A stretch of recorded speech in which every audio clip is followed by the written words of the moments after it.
Assalamualaikum warahmatullahi wabarakatuh. Anak-anak sekalian, selamat berjumpa kembali dengan Bu Eni dengan pembelajaran sosiologi. Kali ini kita akan bergabung pada KD 3.4 kelas 10 tentang penelitian sosial. Anak-anak, sebagaimana diketahui bahwa secara umum pendekatan penelitian sosial ada dua, yaitu penelitian kualitatif dan penelitian kuantitatif. Berikut adalah cirinya masing-masing. Ciri penelitian kualitatif yang sangat terkenal adalah cara berpikirnya yang bersifat induktif.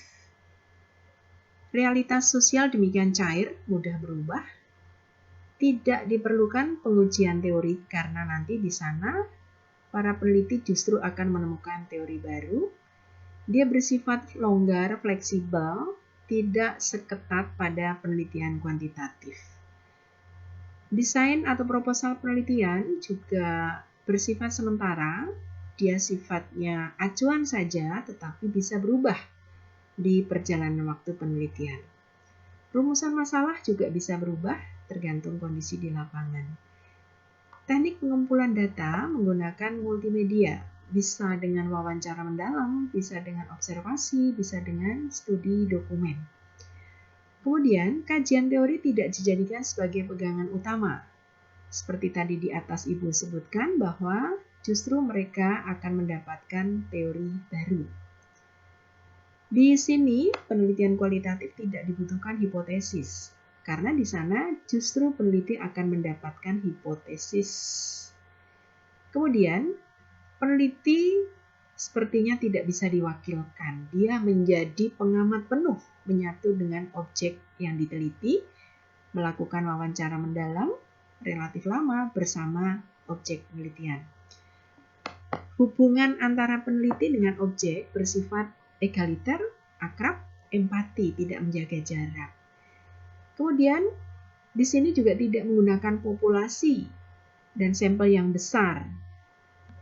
Karena tujuan dari penelitian ini tidak untuk menggeneralisasi, sehingga dengan populasi atau sampel yang kecil pun bisa dilakukan dengan baik. Sampel tidak representatif dan dia bukan sampel probability. Biasanya para peneliti menggunakan sampel bertujuan yang sering disebut dengan purposive sampling dan juga sampel bola salju atau snowball sampling. Data yang didapatkan dari penelitian kualitatif ini biasanya berupa deskripsi, penjelasan-penjelasan, keterangan-keterangan. Kemudian, data diolah menggunakan cara-cara non-statistik. Itu adalah ciri penelitian kualitatif. Berikut kita akan membahas tentang ciri penelitian kuantitatif.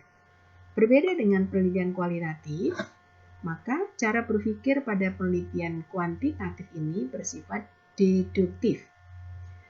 Rancangan penelitian atau proposal penelitian, dia bersifat rinci, luas, dan banyak teori.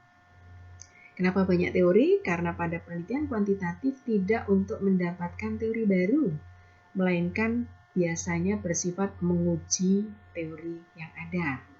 Proposal penelitian tidak berubah selama penelitian berjalan.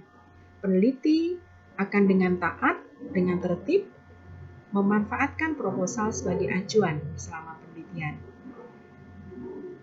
Rumusan judul tidak berubah selama penelitian. Permasalahan yang diteliti jelas karena sudah didesain sejak awal pada saat menyusun proposal. Rumusan masalah pada penelitian kuantitatif disusun dengan kalimat pertanyaan. Di sana juga menggambarkan variabel bebas dan juga variabel terikat. Rumusan masalah tidak berubah sepanjang penelitian berlangsung. Variabel penelitian ditetapkan sebelum penelitian. Hal ini berbeda dengan penelitian kualitatif yang tadi di awal kita bicarakan. Pada penelitian kuantitatif juga membutuhkan sampel dalam jumlah banyak. Karena banyak, maka ada tata cara khusus dalam pengambilan sampel. Biasanya peneliti menggunakan teknik probability, seperti random seumpama. Karena bersifat menguji teori penelitian kuantitatif ini, maka banyak teori-teori yang diangkat dan dideskripsikan. Di sini wajib ada hipotesis yang disusun berdasarkan teori-teori yang diangkat oleh peneliti. Kemudian, analisa datanya menggunakan teknik statistik. Ini hanya rangkuman dari yang tadi kita bicarakan, pembanding antara pendekatan kualitatif dan juga kualitatif. Selanjutnya, kita akan mengenal jenis-jenis penelitian. Menurut fungsinya, penelitian ada dikenal dengan penelitian dasar dan juga penelitian terapan. Menurut tingkat kealamihannya, ada dikenal dengan penelitian eksperimen, penelitian survei, yang tadi kita sebut namanya penelitian kuantitatif, dan penelitian naturalistik, yang tadi di depan kita sebut kualitatif.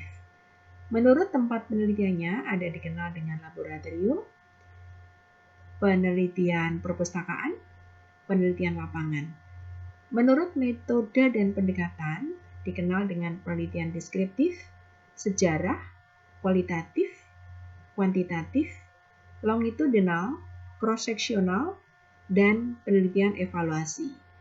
Sedangkan menurut tujuannya, ada dikenal penelitian deskriptif, prediktif, improvatif, dan juga eksplanatif.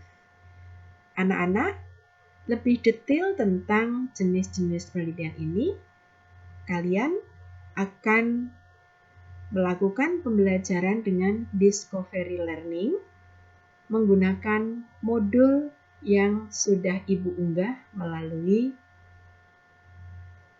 akun Classroom. Demikian anak-anak, diskusi kita untuk membahas ini akan kita lakukan di ruang chat pada Classroom kita. Semoga video ini sedikit menambah pemahaman anak-anak sekalian tentang pendekatan dan jenis-jenis penelitian sosial. Sekian dari Ibu, terima kasih. Sampai jumpa kembali. Assalamualaikum warahmatullahi wabarakatuh.